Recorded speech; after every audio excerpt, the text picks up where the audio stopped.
भवानी शंकरौ वंदे श्रद्धा विश्वास रूपिणौ याभ्यां विना न पश्यन्ति सिद्धः स्वान्तः स्थमीश्वरम। हर हर महादेव। भगवत पथ प्रश्नोत्तरी के 6वें विशेषांक में आप सभी भगवत प्रेमी दर्शकों का मैं हार्दिक स्वागत करता हूं। भगवान सोमनाथ जी की कृपा से आप सभी स्वस्थ सकुशल और प्रसन्न होंगे, ऐसा मुझे विश्वास है।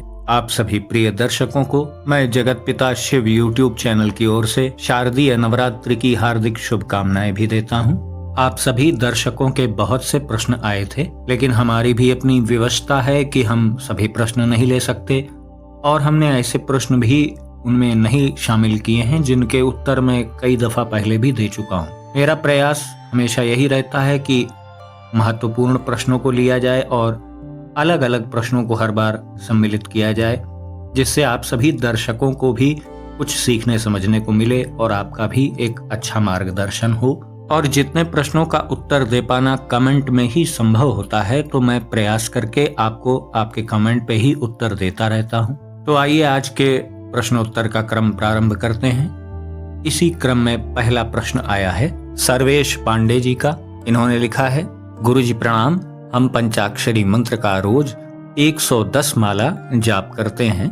बड़ा अनुभव हुआ है, ये माला जाप रोज बढ़ता जा रहा है, ये कैसा संकेत है? सर्वेश जी, सबसे पहले तो मैं आपको बता दूं कि आप अपनी जितनी भी जाप की संख्या है, माला की संख्या है, इसको कहीं सार्वजनिक स्थान पर इसका उल्लेख ना करिए। आपने कमेंट में लिखा है, मुझसे पूछने के लिए ठीक है, लेकिन फिर भी प्रयास करके संख्याओं का प्रकटीकरण किसी के सामने ना किया करिए कि मैं कितना मंत्र जाप करता हूँ, कौन सा मंत्र जाप करता हूँ, कितनी माला जाप करता हूँ। ये सब सार्वजनिक स्तर पे आप कभी बताएं ना किसी को, इससे आपका ही नुकसान होगा। जो भी आप बता रहे हैं, आपको दिव्य अनुभव आदि हो रहे हैं, उसमें व्यवधान आने लगेंगे। और आप पूछ रहे हैं कि ये कैसा संकेत है, तो अच्छा है यदि आपको मंत्र जाप या नाम जाप जो भी आप कर रहे हैं उसमें आपको आगे बढ़ने की ओर प्रेरणा मिल रही है और आपका मन आपको उस ओर प्रेरित कर रहा है, तो ये बहुत अच्छा संकेत है। लेकिन बस इसको गुप्त रखिए। अगला प्रश्न है ममता देवी जी का। इन्होंने कहा है, गुरुजी प्रणाम, गुरुजी जैसे हम अपने इष्ट देव का पूजन आदि करते हैं, तो उसी प्रकार नवरात्रि में हम किस प्रकार से पूजन कर सकते हैं या किस प्रकार से पूजा करनी चाहिए? संभवतः ये माँ जगदम्बा की पूजा के संबंध में पूछ रही हैं कि जैसे हम अपने इष्ट देव का पूजन करते हैं, भगवान शिव का, उसी प्रकार से नवरात्रि में हम जगदम्बा जी की कैसे पूजा करें। तो देखिए, इसका सीधा सा उत्तर है कि यदि आपके घर पे घट स्थापन होता हो, कलश स्थापन आदि होता हो, तो आप उसे करवाइए। यदि आपके यहाँ कोई पंडित जी आकर के ये सब विधि आदि कराते हैं तो भी आप करा सकते हैं, कोई दिक्कत नहीं है। जितना आपसे संभव हो सके, अधिकस्य अधिकम फलम, इसमें कोई विधि नहीं है। माँ जगदम्बा ने कोई ऐसा एक नियमावली नहीं बना रखी है कि ये करना आवश्यक है। देखिए, जब बड़ी भागवतिक शक्तियों की हम आराधना पूजन आदि करते हैं तो उसमें शर्तें कम हो जाती हैं।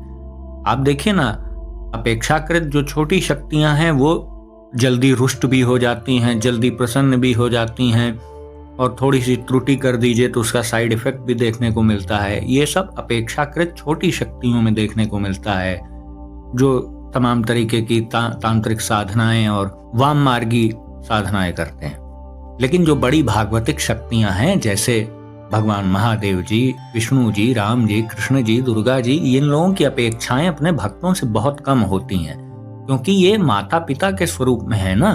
अपने संतानों से बहुत सेवा आदि नहीं चाहते हैं, हाँ समर्पण भाव जरूर ये मांगते हैं। तो बस आप समर्पित भाव से माँ जगदम्बा की जितनी सेवा आपसे संभव हो पाए आप करिए।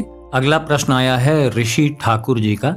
इन्होंने कहा है, प्रणाम भगवान, कृपया करके श्री शिव अमोघ कवच से संबंधित एक वीडियो बना दीजिए, विधान बताने की भी कृपा करें। इस कवच को सिद्ध किस प्रकार कर सकते हैं?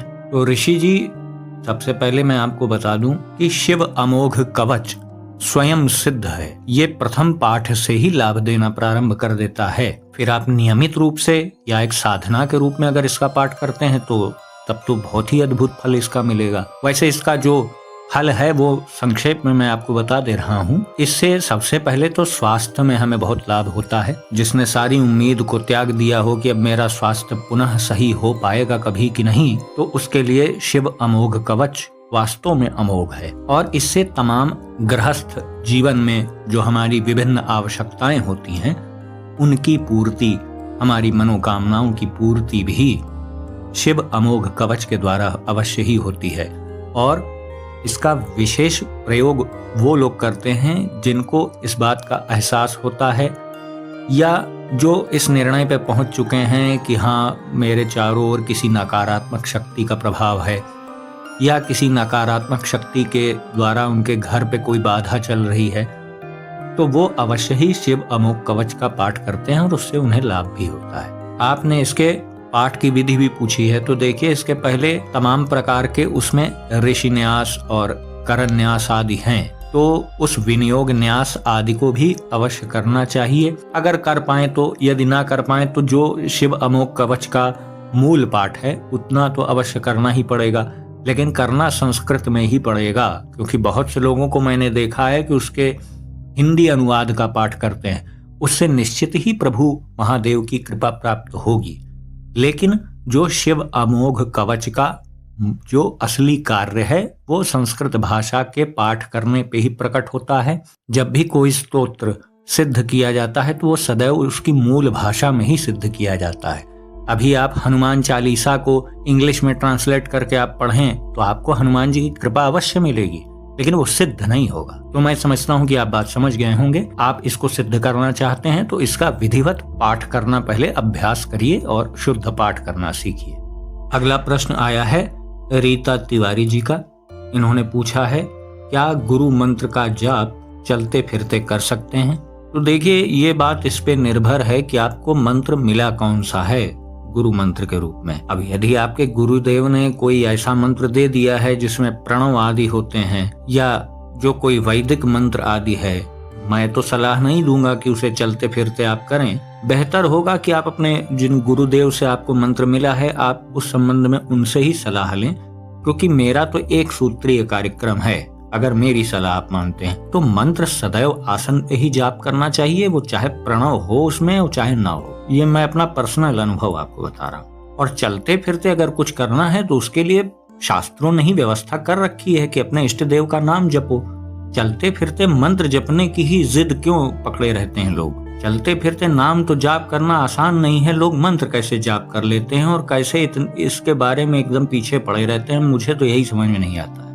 मैं इस तरह के पहले भी बहुत से प्रश्नों का उत्तर दे चुका हूँ, सबको स्पष्ट रूप से बता चुका हूँ कि आपको चलते फिरते कुछ भी करना है तो सबसे श्रेष्ठ है नाम जाप करो, स्तोत्र का जाप कर लो, कुछ भी कर लो, लेकिन मंत्र के जाप से बचो। मंत्र का जाप सदैव आसन पे करना चाहिए। करके आप देखिए तो फिर उसका आनंद भी आपको मिलेगा। मेरी व्यक्तिगत आप अगर सलाह चाहते हैं तो मेरी सलाह यही कि चलते फिरते सदैव नाम का जाप करना चाहिए। जो भी नाम, जो भी आपके इष्ट देव का प्रिय नाम आपको पसंद हो वही आप जाप करिए। अगला प्रश्न लेते हैं। अगला प्रश्न आया है शिखा पाल जी का। गुरुजी, मैं रोज शिव मंदिर जाती हूँ, आटे के दिए में दीपक जलाती हूँ, ये गलत है या सही? शिखा जी, नेकी और पूछ ये तो बहुत ही अच्छा आप कार्य कर रहे हैं, इसमें पूछने की क्या बात है? तो बहुत अच्छा है। हो सकता है आपके मन में ये भ्रम आ रहा होगा कि आप आटे का दीपक जला रहे हैं इसलिए शायद आप पूछ रहे होंगे। तो ऐसा कोई अवरोध नहीं है। आप मिट्टी के दीपक का भी प्रयोग कर सकते हैं और आटे के दीपक में भी दिया जला सकते हैं, कोई दिक्कत नहीं। बहुत अच्छा है, श्रेष्ठ है, इसको आगे भी जारी रखिए। अगला प्रश्न आया है हितेश जी का। इन्होंने पूछा है, गुरु जी प्रणाम, मैं मोक्ष प्राप्त करके पंचानन सदा शिव जी की सेवा करना चाहता हूँ, क्या शिव भक्ति से मुझे ये सब मिल जाएगा? मैं पहले चरण में ही हूँ, मुझे क्या क्या करना होगा? मेरे प्रश्न का हल दें, आपका बड़ा आभारी रहूंगा। हितेश जी, मैं आपकी भावना का बड़ा सम्मान करता हूँ कि आप ऐसा महान उद्देश्य लेकर के शिव उपासना कर रहे हैं। आपने ये भी पूछा है कि क्या सदाशिव जी की भक्ति से मुझे ये सब प्राप्त होगा? अवश्य ही प्राप्त होगा।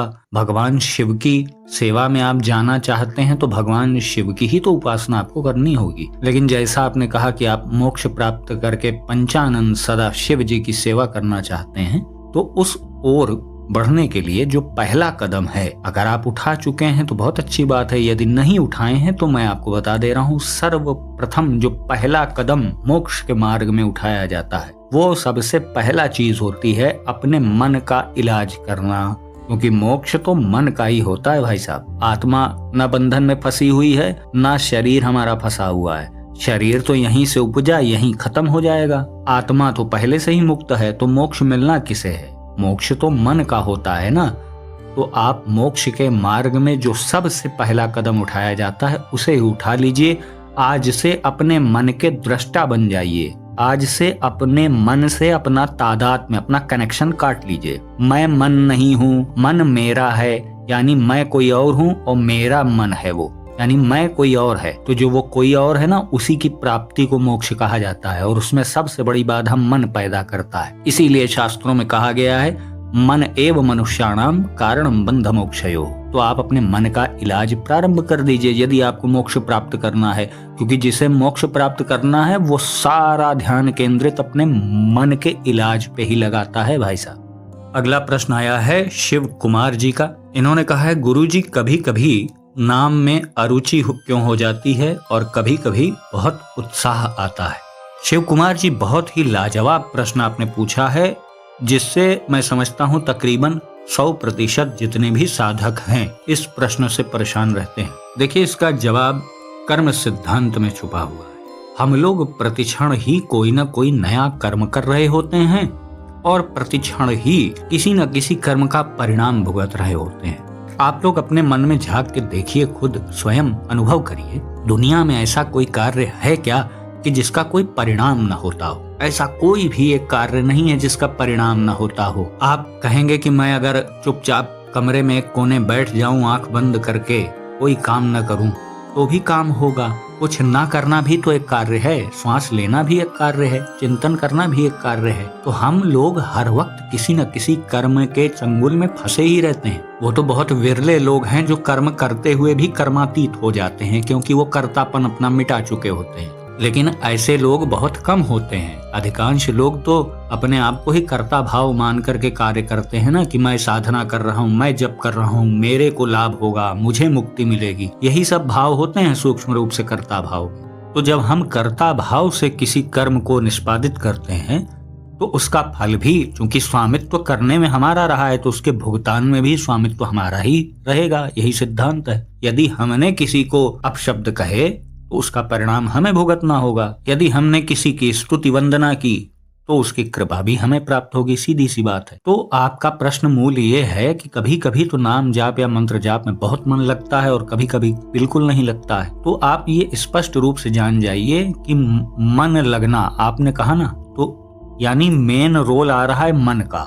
और मन कभी कभी डिस्टर्ब हो जाता है, कभी कभी विचलित हो जाता है, कभी कभी सही ट्रैक पे चलता रहता है। तो इससे ये पता चलता है कि कभी कभी पीछे के जो कृत कर्म हमारे नेगेटिव हैं वो हावी हो जाते हैं, तो मन हमारा मलिन हो जाता है। फिर हमारा भागवतिक कार्यों में मन नहीं लगता। आप खुद जांच लीजिएगा, जब भागवतिक कार्यों में मन नहीं लग रहा होगा तो उस समय तामसी वृत्तियों या राजसी वृत्तियों में आपका मन बहुत लग रहा होगा। और जब आपका मन सतो गुण में सना हुआ होगा, सतो गुण से ओतप्रोत होगा, तो आपका मन बहुत ज्यादा गति प्राप्त करेगा नाम जाप और मंत्र जाप में। उस समय आपका तामसी वृत्ति और राजसिक वृत्ति से घृणा होएगी। आप यही रहस्य है। देखिए, सत रज तम, ये 3 गुण हैं। ये बारंबार टाइम टू टाइम हम लोग के ऊपर हावी होते रहते हैं। जैसे गुण का प्रभाव अधिक होता है जिस समय हमारे ऊपर, हम वैसे ही कृत्य करने लगते हैं।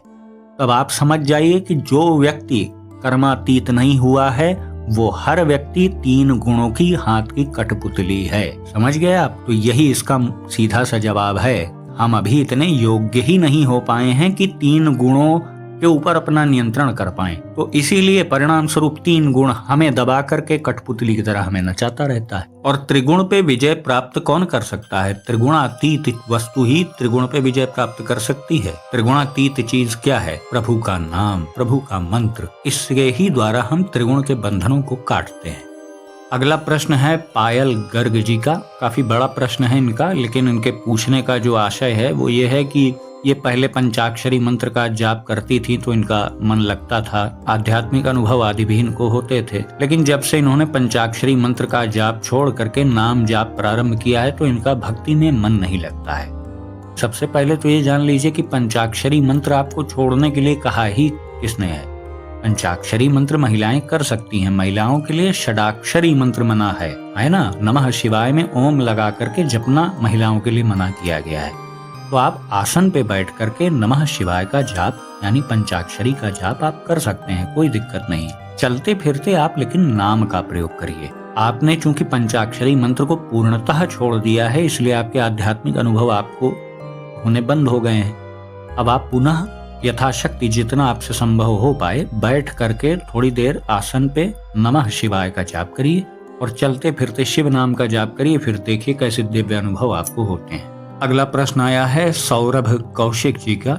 इन्होंने कहा है कि ये सुबह ओम नमः शिवाय का जाप करते हैं बिना माला के, शाम को रुद्र गायत्री का मंत्र जाप करते हैं 1 माला और दिन भर शिव नाम का जाप करते हैं, लेकिन इनका प्रश्न है कि इन्हें कोई दिव्य अनुभव क्यों नहीं हो रहे हैं। तो सौरभ जी, इस संबंध में मैं पहले भी वीडियो बना चुका हूं कि एक ही टाइम फ्रेम पे यदि 5 लोग नाम जाप या मंत्र जाप प्रारंभ करते हैं तो 5 को एक ही समय पर रिजल्ट नहीं मिलेगा, क्योंकि पीछे के कर्म सबके 5 व्यक्तियों के अलग अलग हैं।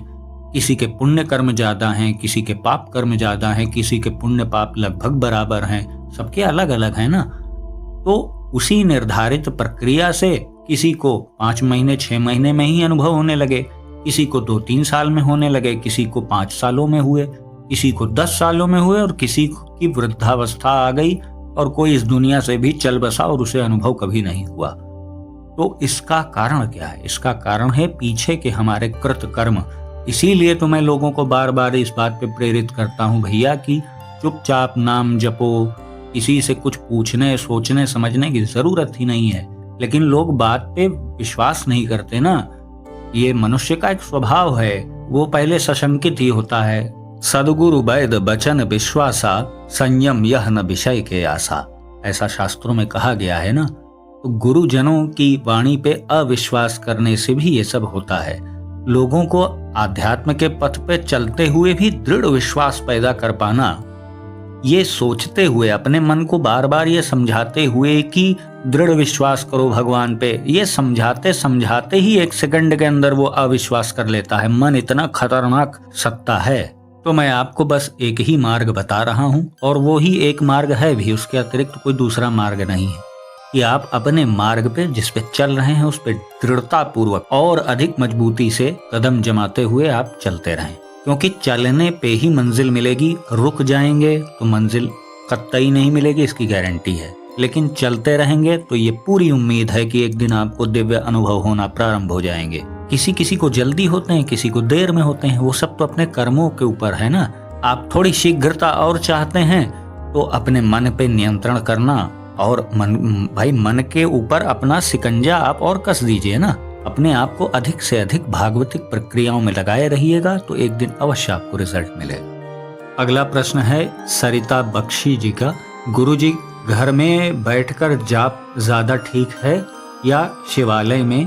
प्लीज मार्गदर्शन कीजिए। सरिता जी, इसमें कोई अवरोध नहीं है, आप घर में भी कर सकते हैं, उससे भी उत्तम फल प्राप्त होगा। वो सब कुछ आप घर पे भी जाप करके प्राप्त कर सकते हैं जो कि आप शिवालय में प्राप्त कर सकते हैं। हाँ, ये सत्य बात है, शास्त्रोक्त प्रमाणित भी है कि शिवलिंग के निकट यदि कोई जाप हम बैठ करके करते हैं तो वो अत्यधिक प्रभावशाली होता है। वैसे ही किसी पवित्र नदी के किनारे, गौशाला में, सरोवर या प्राकृतिक कोई सरोवर हो, तालाब हो, कुआं हो, उनके निकट बैठकर जाप करने से भी शीघ्रता से ही सिद्धि प्राप्त होती है। यह सिद्धि नहीं भी मिलती है, अगर कोई व्यक्ति सिर्फ प्रभु की प्रसन्नता के लिए ही जाप करता है तो उसे कृपा जल्दी प्राप्त होती है। लेकिन इसका बिल्कुल ये मतलब नहीं है कि आप गृहस्थ धर्म में हैं, आप अपनी सारी जिम्मेदारियों को छोड़ करके आप पहुंच जाएं मंदिर और वहां 2-2 घंटे बैठ के जाप करें और पीछे से आपकी जिम्मेदारियां पड़ी रह जाएं, तो ये ठीक नहीं है। गृहस्थ धर्म में आप हैं तो सर्वप्रथम जो आपका प्राथमिकता है वो अपने परिवार का देखभाल, भरण पोषण, परिवारी जनों की व्यवस्था का ध्यान रखना ही सबसे पहले गृहस्थ धर्म में आपका धर्म है, उसके बाद जो समय आपको बचे तो आप अपने उस बचे हुए समय में साधना आदि कार्य कर सकते हैं। अगर आपको कोई असुविधा नहीं हो रही है, किसी मंदिर में जाकर के आप नियमित रूप से जाप कर पाने में आपको कोई दिक्कत नहीं तो आप करिए, उससे और भी ज्यादा फल मिलेगा। और अगर नहीं कर पा रहे हैं तो ये आप मन में भावना रखिए कि मैं तो घर पे कर रही हूँ तो इससे क्या होगा क्या नहीं होगा। घर पे भी आपको पूर्ण फल मिलेगा, आप निश्चिंत रहिए। अगला प्रश्न आया है रूपल चतुर्वेदी जी का। इन्होंने कहा है, प्रणाम गुरु जी, मेरे इष्ट देव शिव जी हैं, उनका ही नाम जाप और पूजन करती हूँ, पर अभी इस महीने से महालक्ष्मी जी की पूजा भी करने लगी हूँ, उनके स्तोत्र भी पढ़ती हूँ। गुरु जी, मुझे लगता है कि ऐसा करने से मेरी शिव जी की पूजा में कोई कमी ना आ जाए या उन पर मेरा ध्यान कम ना हो जाए, समझ नहीं आ रहा है, प्लीज मार्गदर्शन कीजिए। रूपल जी, लक्ष्मी जी की उपासना से शिव उपासना में कोई अवरोध नहीं आता है, आप इस भ्रम में मत रहिए। यदि आपके इष्ट देव शिव जी हैं और आप गृहस्थ धर्म में हैं तो इसका क्या मतलब है कि आपको सिर्फ शिव जी की पूजा करनी है क्या? नहीं, ऐसा नहीं है। आपको माँ जगदम्बा यानी मातृशक्ति की भी तो पूजा करनी है। तो माता लक्ष्मी भी तो एक जगदम्बा का ही तो स्वरूप है, वो सारी मातृशक्तियां एक ही तो हैं, वो कोई अलग थोड़ी हैं। माता पार्वती जी का ही सारा स्वरूप है सब कुछ, है ना। तो भवानी शंकरौ वंदे श्रद्धा विश्वास रूपिणौ, ये जितने प्रकार की श्रद्धा और विश्वास है, ये समस्त श्रद्धा और विश्वास सब माता पार्वती और शिव जी का ही स्वरूप है। तो जहाँ जहाँ आपकी श्रद्धा होती है ना, तो वो अप्रत्यक्ष रूप से शिव जी की ही शक्ति है जो विभिन्न रूपों में आपको दिखाई देती है। इस अखिल सृष्टि का माता पिता कौन है? भगवान महादेव जी, माता पार्वती जी। तो उनसे जितनी चीजें निर्मित हुई हैं वो सब उन्हीं की हैं। तो आप माता लक्ष्मी जी की पूजा, एक आप गृहस्थ धर्म में हैं, आपको लक्ष्मी जी की पूजा करना तो आपका दायित्व बनता है। गृहस्थ धर्म में भी लक्ष्मी जी का पूजन नहीं किया जाएगा तो फिर किया कहाँ जाएगा? अगला प्रश्न आया है कल्पना भारद्वाज जी का। गुरु जी प्रणाम, मैं बचपन से शिव की भक्त हूँ लेकिन गायत्री की दीक्षा ली है, मैं संतुष्ट नहीं हूँ, क्या शिव जी का ही मंत्र दीक्षा लेना चाहिए? मार्गदर्शन करें। कल्पना जी, आप स्वयं ही कह रही हैं कि आप संतुष्ट नहीं हैं, तो जिस मंत्र या जिस साधना पद्धति से आप संतुष्ट ही नहीं हैं तो उसमें आपको भविष्य में क्या सफलता मिलेगी? ये तो सोचने वाली बात है। और उससे भी बड़ी सोचने वाली बात है, आपको गायत्री की शिक्षा दे किसने दी? आजकल देखिए, ये भी एक समाज में बहुत बड़ा ये कंफ्यूजन चल रहा है। बहुत से लोग म्यूजिक सिस्टम में गायत्री मंत्र बजाते रहते हैं, कोई कॉलर ट्यून में लगाए रहता है, कोई गाता रहता है गायत्री मंत्र को, कोई अपने टैक्सी में बजा रहा है, कोई टेम्पो में बजा रहा है। तो भैया, ये सब चीजें सार्वजनिक जगहों पर बजाने के लिए, जपने के लिए, नारा लगाने के लिए प्रयोग नहीं होती हैं। ये बहुत तीक्ष्ण मंत्र है गायत्री मंत्र। लेकिन चूंकि आप स्वीकार कर रहे हो कि आप असंतुष्ट भी हो और आप भूलवश आपसे अगर ये हो गया है तो आप उसे तो सुधार लीजिए। जिस उपासना पद्धति से आप संतुष्ट नहीं है तो उसमें आगे आप कुछ हासिल नहीं कर पाएंगे। अगला प्रश्न आया है आशुतोष तिवारी जी का। इनका प्रश्न थोड़ा लंबा है, मैं संक्षेप में बता रहा हूँ। इनका कहना है कि पहले मैं षडाक्षरी मंत्र का जाप करता था लेकिन बाद में मेरी रुद्र मंत्र में रुचि हो गई। ओम नमो भगवते रुद्राय। तो इसी मंत्र का अब ये चलते फिरते भी जाप करते हैं, मानसिक रूप से भी जाप करते हैं, और जब ये नींद से उठते हैं तब भी इन्हें ये महसूस होता है कि ये मंत्र अंतर मन में चल रहा है। तो अब ये पूछ रहे हैं कि मुझे चलते फिरते जाप करना चाहिए कि नहीं करना चाहिए, और ओम नमः शिवाय और ओम नमो भगवते रुद्राय जो मंत्र है, इनमें फर्क क्या है, समानता क्या है? आशुतोष जी, सबसे पहले तो मैं आपको बता दूं कि आपने कहा कि आप षडाक्षरी का जाप करते थे, फिर आपकी रुचि हुई रुद्र मंत्र की तरफ, तो आप जाप कर सकते हैं, कोई दिक्कत नहीं है। चलते फिरते मंत्र के जाप में यहीं पे थोड़ा सा मेरा मत अलग हो जाता है, और मेरा मत नहीं है, यही शास्त्रों का भी मत है। शास्त्र भी कहते हैं कि भैया मंत्र की मर्यादा होती है, उसे आसन पे बैठ के जपो। खैर, ये तो बहुत पहले मैं ये सब बातें बता चुका हूँ। आपने अंत में ये पूछा कि षडाक्षरी में और रुद्र मंत्र में फर्क क्या है। देखिए, फर्क यही सबसे बड़ा है कि पंचाक्षरी या षडाक्षरी मंत्र हमारे 5 तत्वों को पहले शुद्ध करता है। 5 तत्वों को, यानी जो हमारा कुंडलिनी चक्र है, मूलाधार से लेके सहस्त्रार चक्र तक क्रमशः ये मंत्र कार्य करता है। लेकिन रुद्र मंत्र जो है वो सीधा हमारे अंतर मन पे प्रभाव डालता है। समझ रहे हैं? दोनों की मंजिल भले एक हो सकती है, लेकिन दोनों की प्रक्रियाएं, दोनों का मोड ऑफ एक्शन और मार्ग सब अलग अलग है। दोनों से ही भगवान शिव की प्राप्ति होती है, लेकिन दोनों का मार्ग अलग अलग है। अगला प्रश्न आया है अलका जी का। हर हर महादेव, मैं घर में ही शिवलिंग की सेवा करती हूँ शिव की कृपा से। तो मैं जानना चाहती हूँ कि यदि जब कभी भी मेरे पास बेलपत्र उपलब्ध ना हो तो मैं रोज चांदी का बेलपत्र चढ़ाती हूँ, क्या यह ठीक है अथवा नहीं? उत्तर देने की कृपा करें। अलका जी, आपने बहुत ही महत्वपूर्ण प्रश्न किया है। बहुत से महिला पुरुष इस समस्या से जूझते रहते हैं, क्योंकि मौसम के अनुसार हर वक्त बेलपत्र उपलब्ध नहीं होता है, ये बात सत्य है। अब हर व्यक्ति के घर के आसपास बेल का वृक्ष तो रहता नहीं कि वो तोड़ लाएगा और चढ़ा देगा। तो मैं आपको जो शास्त्रोक्त विधि है वो बता दे रहा हूँ। देखिए, बेलपत्र, मैं चांदी के बेलपत्र की बात नहीं कर रहा हूँ, जो प्राकृतिक बेलपत्र होता है वृक्ष से जो उत्पन्न होके आपके पास तक आता है, तो उसको बारंबार धुल करके आप भगवान शिव को बारंबार प्रभु को चढ़ा सकते हैं, जब तक कि वो जीर्ण शीर्ण एकदम ना हो जाए। उसमें कोई दोष नहीं लगता है। हाँ, दोष तब लगेगा जब आसानी से आपको ताजा बिल्व पत्र मिल रहा है थोड़े से प्रयास से, और आप आलस्य के कारण आप ऐसा नहीं कर रहे हैं, तो आपको दोष लगेगा। लेकिन आप बहुत प्रयास कर रहे हैं, बिल्व पत्र आपको नहीं मिल पा रहा है, तो जो पुराना यानी कल का चढ़ा हुआ बेलपत्र है उसे ही धुल करके आप चढ़ा सकते हैं बारंबार। ये इसमें कोई अवरोध नहीं है, ये आप बिल्कुल निश्चिंत रहिए। और यदि उससे भी आगे बढ़ करके किसी ने और प्रयास किया, उसने चांदी के बिल्वपत्र बनवा लिए 4, 5, 6 जितने भी, तो उनको भी आप प्रतिदिन शुद्ध जल से बस हल्का सा धुल करके बारंबार उसे जीवन भर आप चढ़ा सकते हैं, और एक्चुअल बिल्वपत्र का ही फल आपको मिलेगा। बिल्कुल निश्चिंत रहिए, इसमें कोई शंका करने की जरूरत नहीं है। अगला प्रश्न आया है राममणि देवी जी का। इन्होंने कहा है, गुरुजी, जन्मा शौच में क्या पूजा पाठ कर सकती हूँ? जन्मा शौच मतलब जब किसी बच्चे का जन्म होता है किसी परिवार में, तो 12 दिन की अशुद्धि का समय होता है ना, वो यही पूछ रहे हैं कि इस दौरान क्या पूजा पाठ किया जा सकता है? बिल्कुल नहीं किया जा सकता है। सीधा सा इसका जवाब है कि नहीं किया जा सकता है।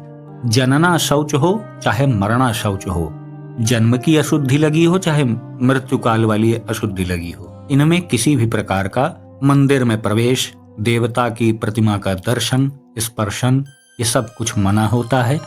किसी भी भागवतिक प्रक्रिया में आपको इन दिनों में शामिल नहीं होना चाहिए। हाँ, जो कर सकते हैं वो मैं बता रहा हूँ।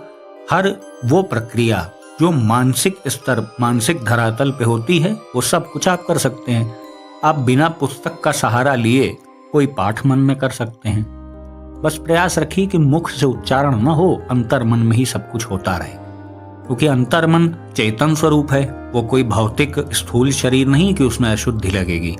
भाई, किसी के ऊपर शरीर में अशुद्धि लगती है, उसकी आत्मा को अशुद्धि कभी थोड़ी लगती है। आत्मा को कौन अशुद्ध कर सकता है? तो आप मानसिक धरातल पे होने वाली हर प्रक्रिया को आप कर सकते हैं। नाम जाप कर सकते हैं, मंत्र जाप ना करिए, लेकिन नाम जाप तो आप मन ही मन कर सकते हैं अशुद्ध स्थिति में भी। तो आज का विशेषांक हम यहीं समाप्त करेंगे। आशा है जो भी प्रश्नों के उत्तर आपको दिए गए होंगे उससे आपका उचित मार्गदर्शन हुआ होगा। यदि वीडियो पसंद आया तो इसे लाइक करें, अपने मित्रों बंधु बांधवों के साथ शेयर करें, और यदि आप चैनल पर पहली बार आए हैं तो चैनल को अवश्य सब्सक्राइब करें और बेल आइकन को भी प्रेस कर दीजिएगा। तो भगवान महादेव जी से मैं ऐसी प्रार्थना करता हूं कि वो आप सबको सदा सुखी, प्रसन्न एवं ऊर्जावान बनाए रखें। तो मिलते हैं अगले वीडियो में एक नई और उपयोगी जानकारी के साथ। तब तक के लिए आप सभी भगवत प्रेमी भक्तों को हर हर महादेव।